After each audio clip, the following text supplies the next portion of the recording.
Nereye gidiyor bunlar?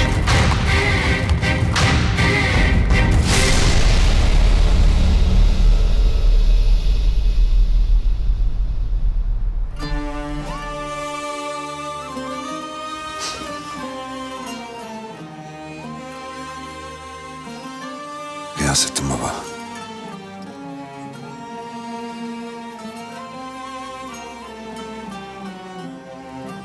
Vay be Gıyasettin baba. Senin makamında başkasını görmeye de alışamadım ama.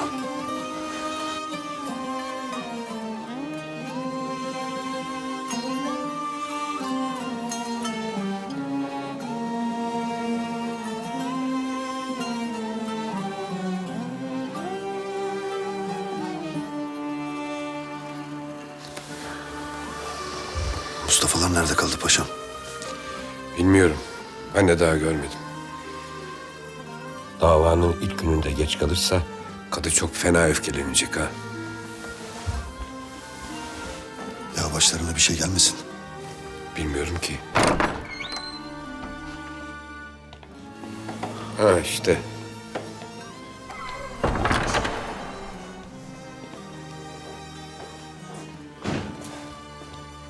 Makamınızı beklettiğimiz için bağışlayın Kadı Efendi. Euzubillahimineşşeytanirracim. Bismillahirrahmanirrahim. Ey iman edenler! Adaleti ayakta tutan ve kendiniz, ana babanız ve en yakın akrabalarınız aleyhine de olsa yalnız Allah için şahitlik eden kimseler olunuz. Zira zengin de olsa, fakir de olsa Allah ikisine de sizden daha yakındır. Nefsinizin arzusuna uyarak adaletten uzaklaşmayın. Eğer şahitlik ederken dilinizi bükerseniz veya çekinirseniz şüphesiz Allah yaptıklarınızdan haberdardır.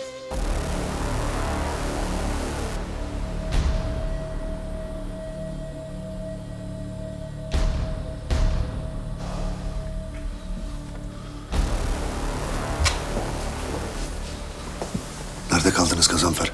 Yolu biraz uzattık amirim. Niye? Ne olur ne olmaz dedik. Arabayı yem diye boş yolladık.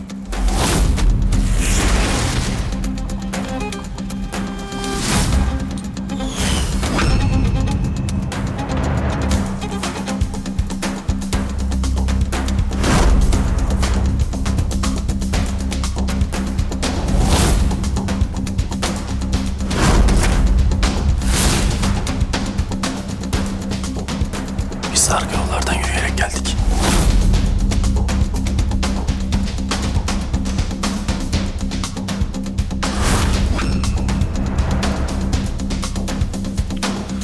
Eyvallah Necip.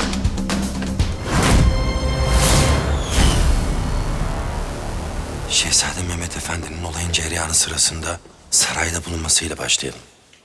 Eğer Padişah Efendimiz'e bir düzen kurulmuş olsaydı, olayların cereyan ettiği sırada Şehzade Mehmet sarayda bulunur muydu? İsyanın neticesinden eminse pekala bulunurdu. Geçiniz, geçiniz.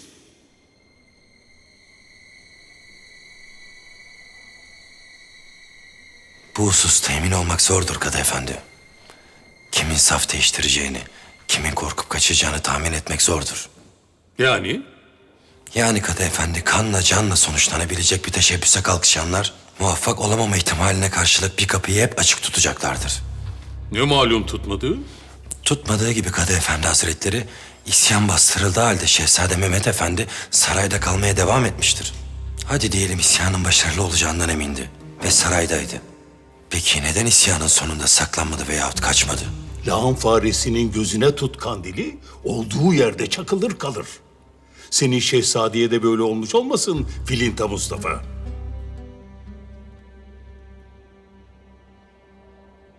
Emrinde kendisi için can vermekten çekinmeyecek bir ordu olan ve bunca kalabalığı galyana getirebilecek bir kişi. Bu olmazsa diğerine kalkışmak üzere bir kaçış planı yapacak kadar akıllı biridir herhalde. Yapmadığı ne malum Filinta Mustafa? Oyalama mahkememizi.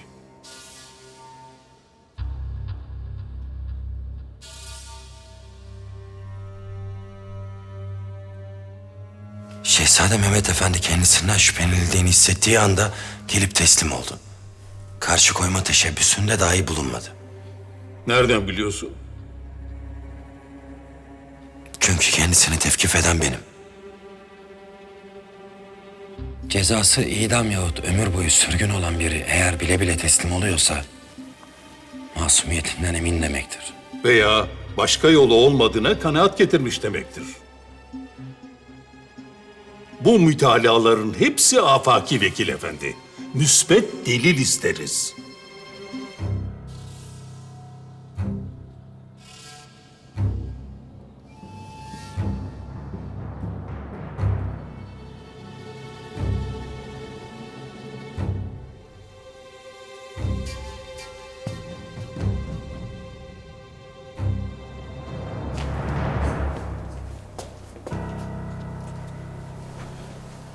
Yüreğim yerinden fırlayacak meraktan. Madem bu kadar merak ediyorsun, niçin gitmedin mahkemeye? Şey için gitmedim. Mehmet gitmemi istemedi. Ben de mecbur. Hayırlısıyla. İnşallah hayırlısıyla.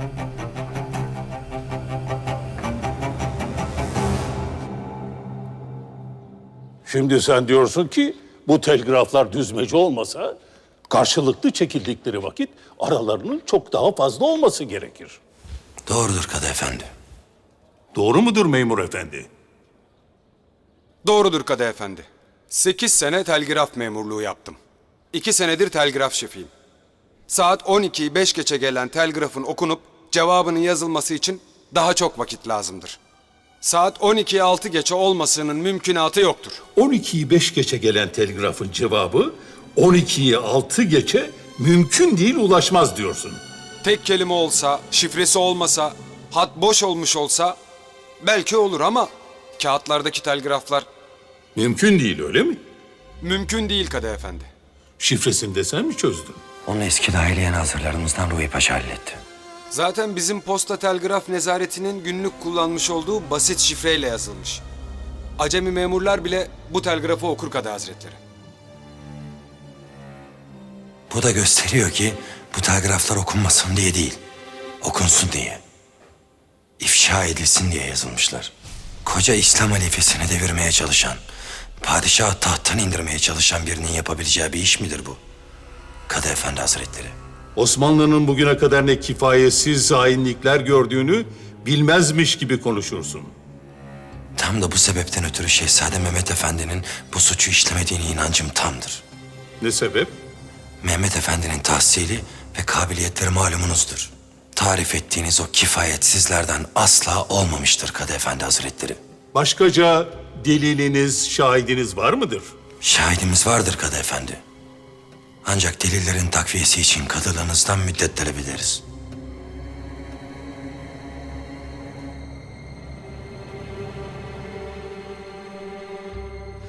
Sana yarına kadar mühlet. Zabit Efendi, siz de Şehzade Efendi'yi yarına kadar rahat edebileceği bir yere alın. Suçu sabit değilken zindanda kalmasına lüzum yoktur. Müsaade var mıdır Kadı Efendi? Buyurun.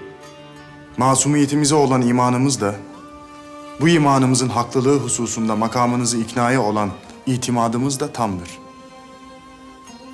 O vakte kadar zindanda tutulmak bize zul değil, mükafattır. Müsaade ederseniz.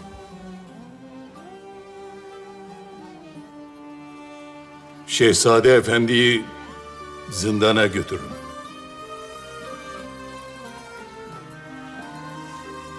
Sizi oradan tez vakitte çıkaracağım Şehzadem.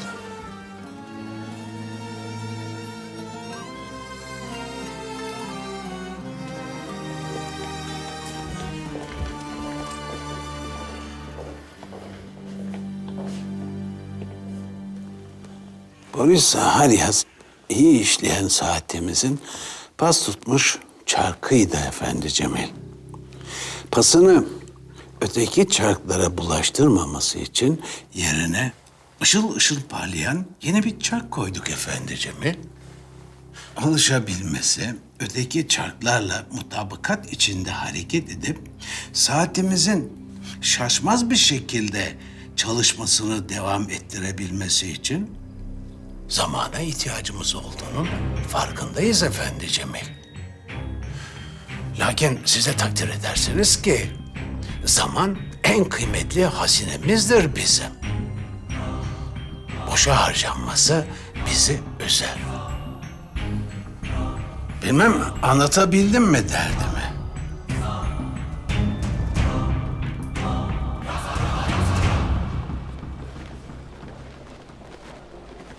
İstediğiniz dosyayı getirdim.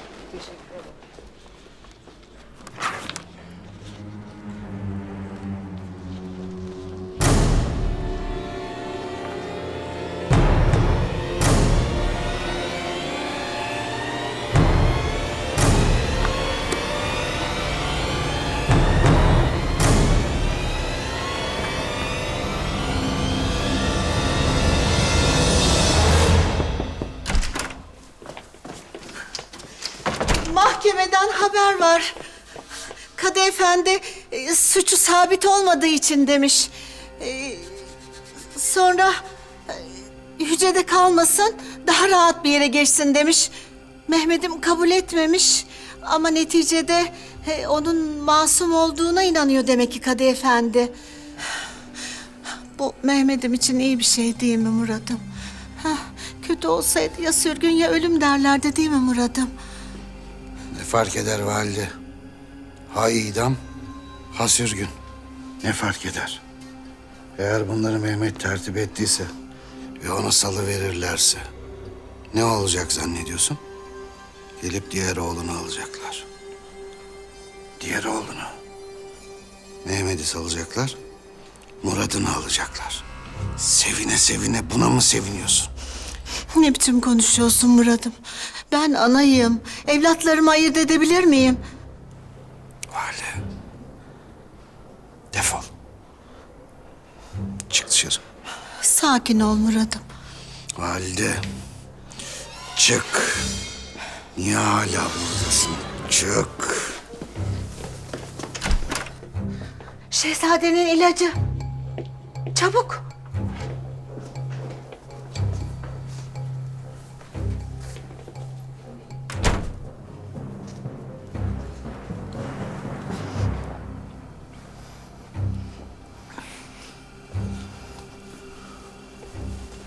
Haber verdin mi? Verdim Valide Hatun. Karargâhtan gelen bir zabiti kabul etmiş Sultan Hazretleri. Ondan sonra müsait olacak dediler. Tamam. İşte geldiler. Beni almaya geldiler. Karargâhtan zabit göndermişler. Amca sultanımız fermanı mı yazıyordur şimdi? Valide, git konuş. Git konuş amca sultanımızla. Murat hasta de. Murat böyle bir günah işlemezdi. Git konuş. Git konuş yalvarırım. Git konuş valide. Benim bir şey söylememe gerek yok Murat'ım. Git konuş valide. Git konuş. Git. Git onunla konuş. Valide git konuş!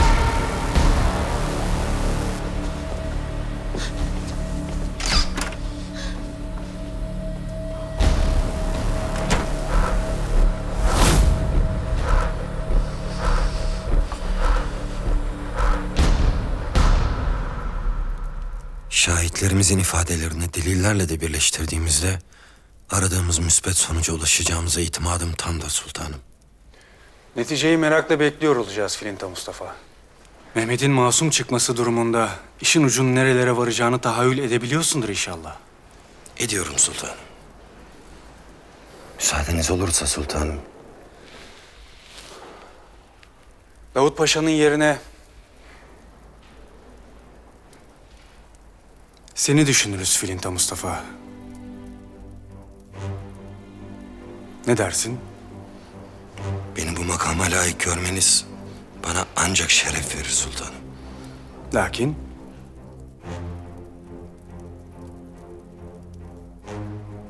rahat konuş Mustafa. Fikrini bilmek isteriz. Benden ise atışhanelerinize sahada daha iyi hizmet vereceğime inanırım.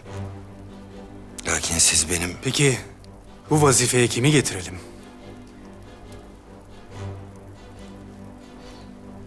Haddim olmayarak Ruhi Paşa'nın ismini zikretmek isterim. Karargâhta kendiniz de müşahede etmiştiniz. Davut Paşa ölmeden önce bizimle tahkikatlere başlamıştı bile. Ruhi Paşa çok iyi bir devlet adamıdır. Lakin son dönemde kendini bilmez bir halde olduğunu işittik. O dönem Yüce Melis'in oğlunu kaçırdığı ve onların peşine düştüğü dönemdi. Kendisi aramıza çok önemli malumatlarla geri döndü. Allah'a şükür Ruhi Paşa eskiden bildiğimiz, itimat ettiğimiz Ruhi Paşa'dır artık. Hala.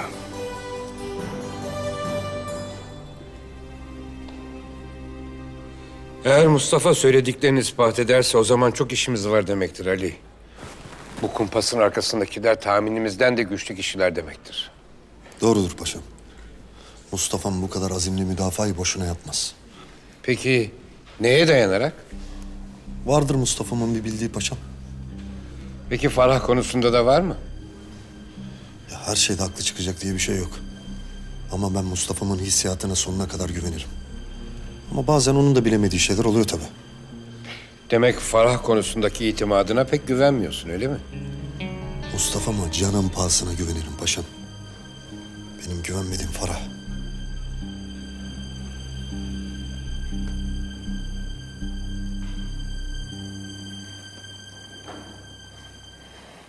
Yani anlayacağınız yetimlik nedir ben de çok iyi bilirim.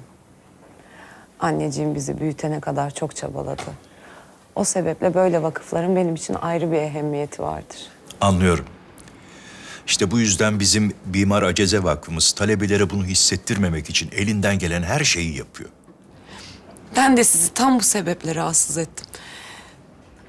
Bir faydam olsun çok isterim. Çok param yok. Ama belki de muallime olarak bir faydam dokunabilir çocuklara. İhtiyacınız varsa tabii. Anlıyorum da bu kadar vakıf, bu kadar mektep varken neden bize geldiniz? Çocukken bir komşumuz vardı. Çok özenirdim ona. Hatırladığım kadarıyla bu vakıfta çalışıyordu. Feriha Hanım. Feriha? Hatırladım. Feriha Nur adında bir muallime çalışmıştı bizimle. O olmasın? Belki de bilmem, ben Feriha teyze olarak hatırlıyorum tabii.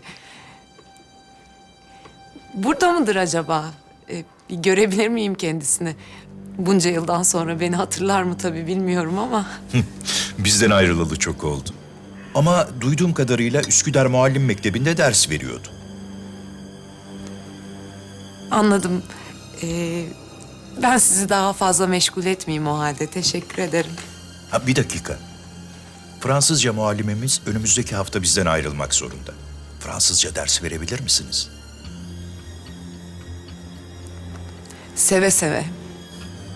En ufak bir faydam olsa çok mutlu olurum. O halde haftaya görüşürüz. Bekliyoruz. Görüşürüz. Teşekkürler. Güle güle. Pardon. Siz de mi Şehremini tarafında oturuyorsunuz? Hayır, şey için sordum. Yani Feriha Hanım orada otururdu da. Şehremin tabii. Çocukluğumda. İyi günler. İyi günler.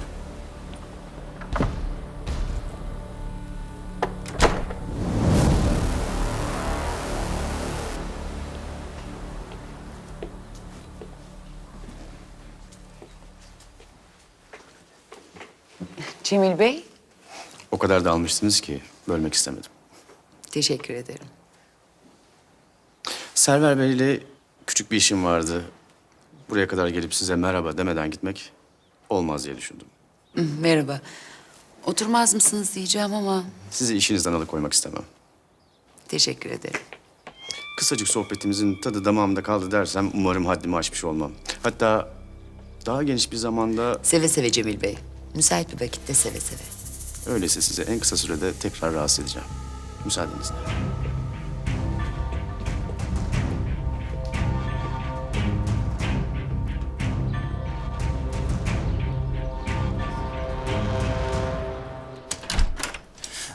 Mustafa amirim.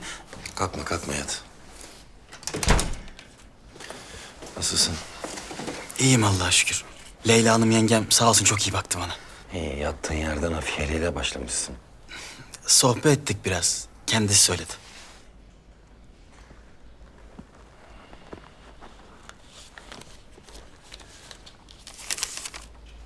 Bu ne biliyor musun?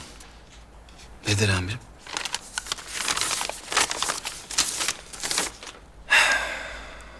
Af kağıdın. Vallahi mı? Allah razı olsun amirim. Şimdi affoldum ya. Ha. Belki artık beni de yanına alırsın ha. Afiye mi olacaksın? Benden olmaz mı Afiye? Senin elin ayarı yok oğlum. Çeker vurursun bizi. Ya vurmam. Allah belamı versin vurmam. Bizim işler zordur Ahmet. Öyle asker talimlerine benzemez. Ya çok gayret ederim. Bir dediğini iki etmem. Öl de ölürüm. Vur de vururum. Vururum derken düşmanları. Babandan izin al önce. Babam sizlere ömür amirim. Anladım. O zaman validenden izin alırsın. Ha? Anam da sizlere ömür amirim.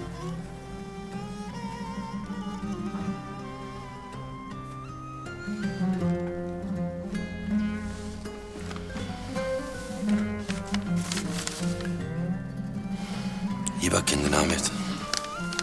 Sağ olun amirim.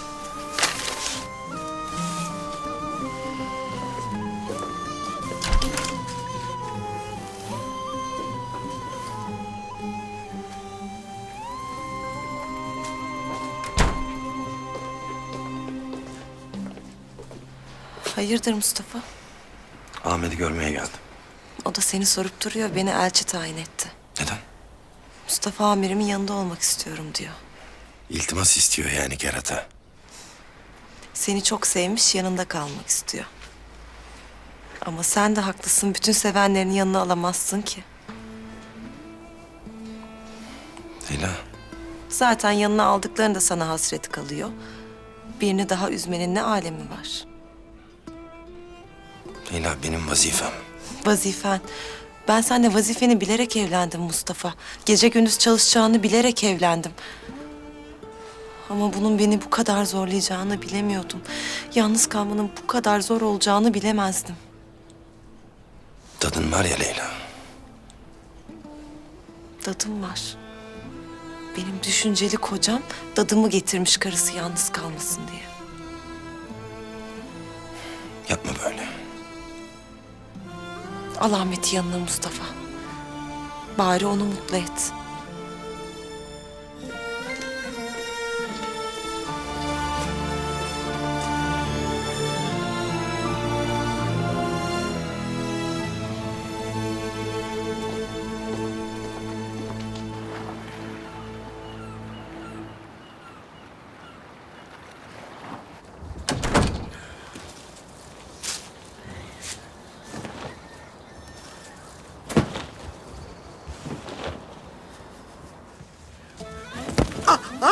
Ay bismillah. Ay ödümü kopardın. Gul yabani kılıklı seni. Doğru söylediniz. Gul ve yabani. Duygularım patladı. Bir şiir okumak istiyorum. Sen dünyasın. Ben de etrafında gezen ayı. Kızma bana. Dadı. Terbiyesiz. Ben senin nereden dadın oluyorum? Kalu beladan. Şimdilik mecburiyetten. Ne mecburiyetiymiş bu? İsminizi lütfetmediniz. Söyleyin isminizi de kaldıralım şu resmiyeti aradan. İsabet etmişim. Benim adım öyle her ağza yakışmaz. Bayılıyorum bu halinize. Ay, lafı uzatmadı. Burada ne işin var? Ne istiyorsun? Meşhur filin tamirim sizi bana emanet etti. Bir dediğini iki etme dedi. İyi ki de dedi. Dünyada başka adam kalmadı da seni mi yolladı? Adam mı kaldı alemde? Bir elin parmağını geçmez. Benim gibisi de 100 yılda bir gelir. Uyandırayım hani. dadı. Aa, bak hala dadı diyor. Terbiyesiz.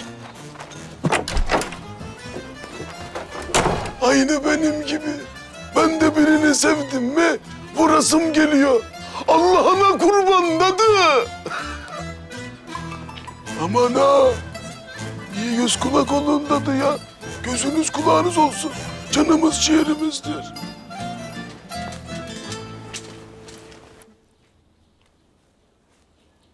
Adaletinize olan itimadımı ifade etmeme müsaade ediniz muhterem Kadı Hazretleri. Bendeniz Muharrir Server Mithat. Arz etmek istediğim, Şehzade Efendi'nin isyan kalkışması ahalide büyük infial yaratmış durumda. Bu işin neden bu kadar uzadığını sual eden binlerce mektup almaktayız her gün. Ahali sokağa dökülmek üzere. Siz de hak verirsiniz ki bu tür nümayişlerin haber kıymeti vardır. Zat haliniz bu çirkin çığlıkları nihayete erdirecek güce sahip yegane kişidir. Yoksa halkın size olan itimadı yerlerde paspas olacak diye endişe etmekteyiz.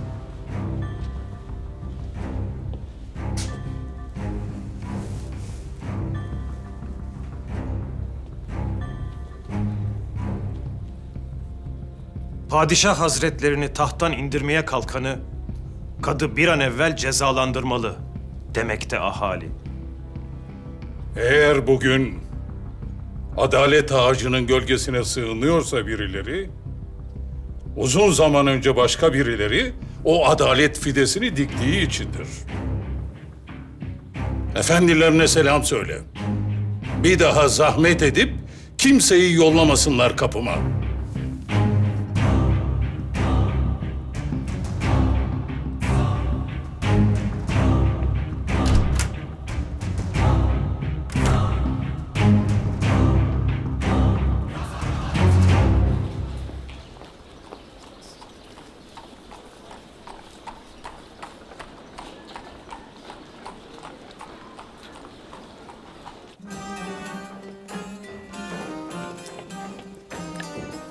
Hoş geldin Mustafa abi. Hoş bulduk. Defteri soracaktım. Var mı bir şey? Var. Babam yeni bir icat üzerinde çalışıyor da. Biz çoğu sayfayı kurtardık. Kalanları da halledebilecek gibiyiz. Çıktı mı bir şey? Ya yazanları temize geçtim ama babam da ben de çözemedik bir türlü ne yazdığını. Çırak. Yani bir tür şifre var burada ama bizdeki şifre anahtarlarının hiçbiri çözmüyor. Çırak. Çırak dedim. Kafa. Buyur ustacığım. Çabuk bana hidrojenli hamuz birleşiği getir. Tabii.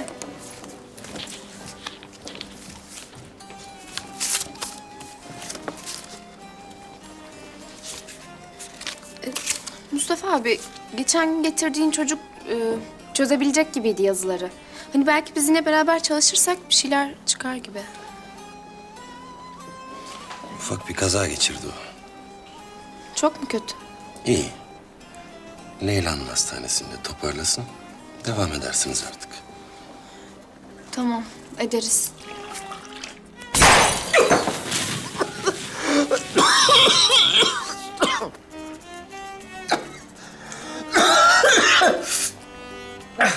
İyi bak, iyi.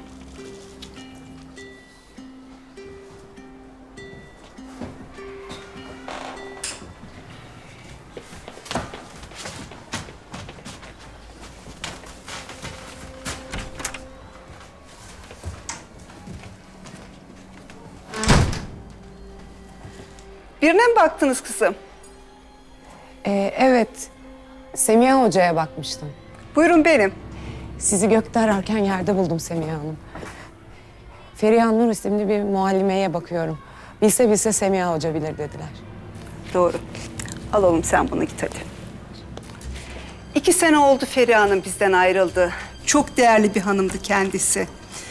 Bir süre muallimliği bırakacağını, tercüme etmesi gereken bazı eserler olduğunu söylemişti giderken. Peki bir daha hiç uğramadı mı buraya? Tabii uğradı birkaç kez ama sonra ortadan kayboldu. Şehremini'de mi oturuyor hala? Vallahi İstanbul taraflarında oturduğunu biliyorum ama tam neresi olduğunu bilmiyorum. Siz nesi oluyorsunuz?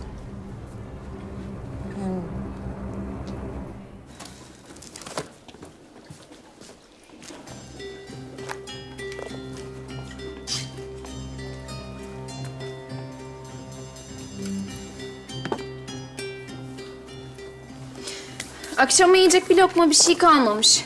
Çıkıp bir şeyler alayım. Hem senin verdiğin siparişler de geldi mi gelmedi mi onu öğrenirim. Selam söyle. Kime? Robert Efendi'ye. Verdiği deney tüpleri hep çatlak çıktı. Daha sağlamını versin bari. Tamam, söylerim. Hoşça kal.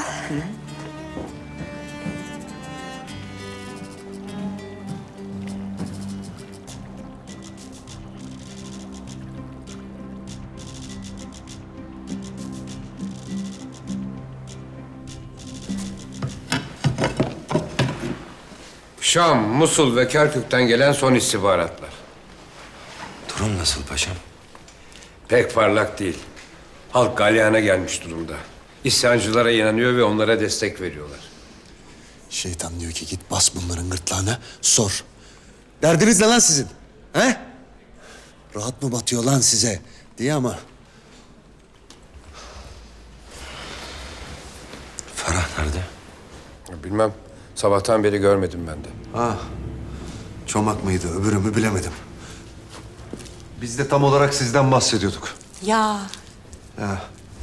Haber vermeden kaybolma ortadan. emredersiniz. Neredeydin bunca saat? Mimar Aceze Vakfı'ndaydım. Aylardır gece gündüz gözetlettiğimiz yer. Ne işin var orada senin? Ben verdim adresi. Ama böyle birdenbire apar topar gideceği hiç aklıma gelmezdi. Üstelik müsaade almadan. Biz bilmiyor muyduk kalkıp gitmeyi zannediyorsun? Hah?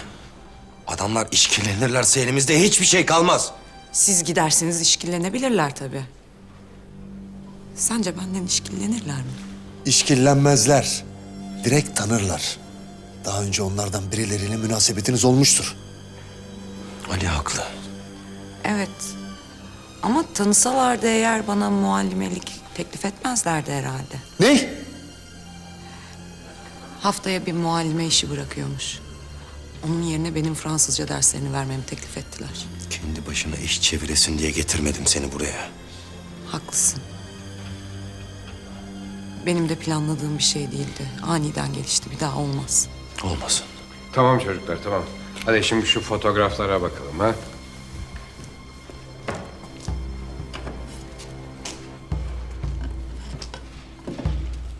Üzülme Server. Diyeceğini demişsin sen Galata kadısına. Gayemiz bir dirhem kar suyu kaçırmaktı. Onu da yapmışsın. Müdür efendi, buyurun gelin.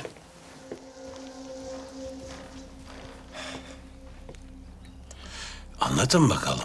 Aynen söylediğiniz gibi oldu efendim. Bugün okula bir hatun kişi geldi. Feriha Nur muallimeyi sordu. Güzel. İrtibatı kaybetmeyelim müdür efendi. Kaçırmayalım elimizden. Hiç merak etmeyin efendim. Sizin böyle düşüneceğinizi tahmin ettiğim için izniniz olmadan kendisine muallime olmasını teklif ettim. İyi yapmışsınız. Gözünüz üzerinde olsun. Sakın bir açık vermeyin. Baş üstüne.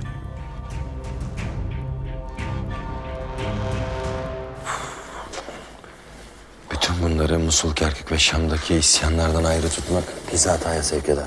Oradaki bir isyanın buradaki taht kavgasıyla ne alakası olabilir? Mesele taht kavgası değil. Yeniçerilerin kazan kaldırıp sarayı bastıkları günlerin geride kaldığını bu meseleyi tertip edenler de gayet iyi biliyorlar.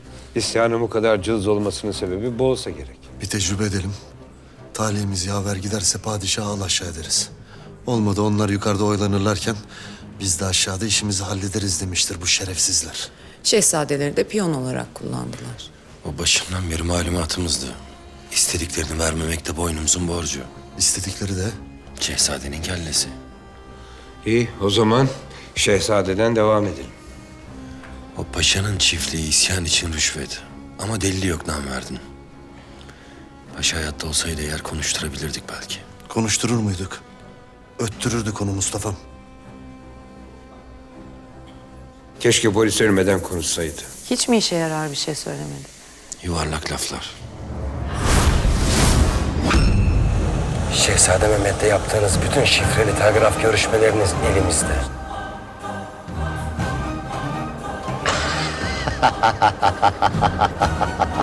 Mehmet'le şifreli demek böyle biliyorsunuz.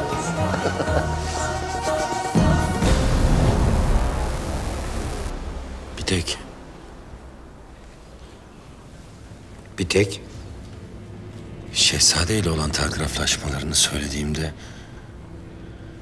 şaşırdı. Boris'in zekasına yakışmayan bir tezgah olmalı bu. Zaten onlar da sahte çıktı. Boris'in yanındakilerini aramak gerekir.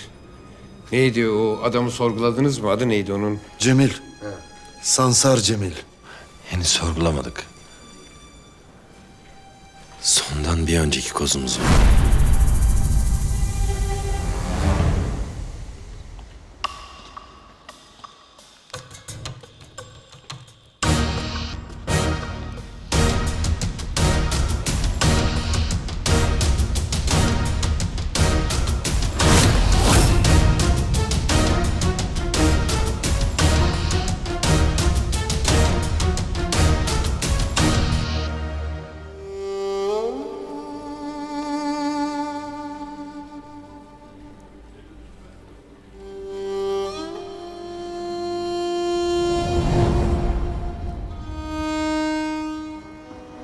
Ben taşırım.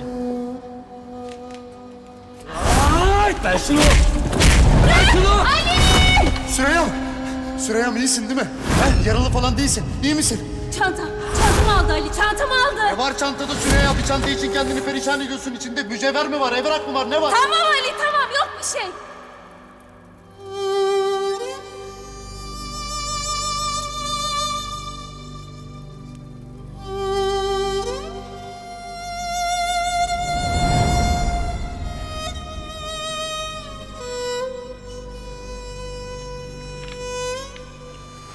Hayırdır, canın mı sıkkın senin? Benim mi? Süreyya ile falan tartışmadınız değil mi yolda? Yok Mustafa'm. Allah'ın izniyle bırakıp döndüm işte. Başka bir şey yok yani. Yok be oğlum. Boşuna evham yapıyorsun. Yol yorgunluğu falandır. Gel o zaman biraz daha yorayım seni.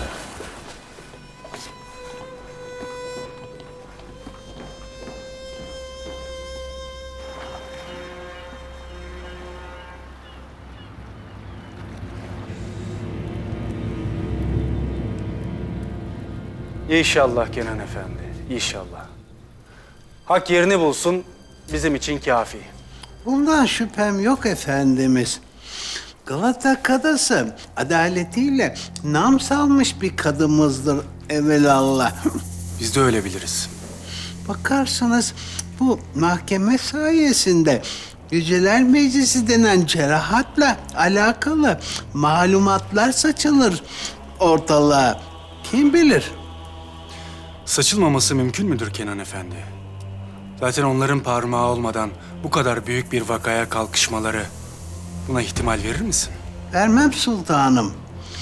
Yılanın başı tez vakitte ezmek gerekir ki yumurtaları saçılmasın ortaya.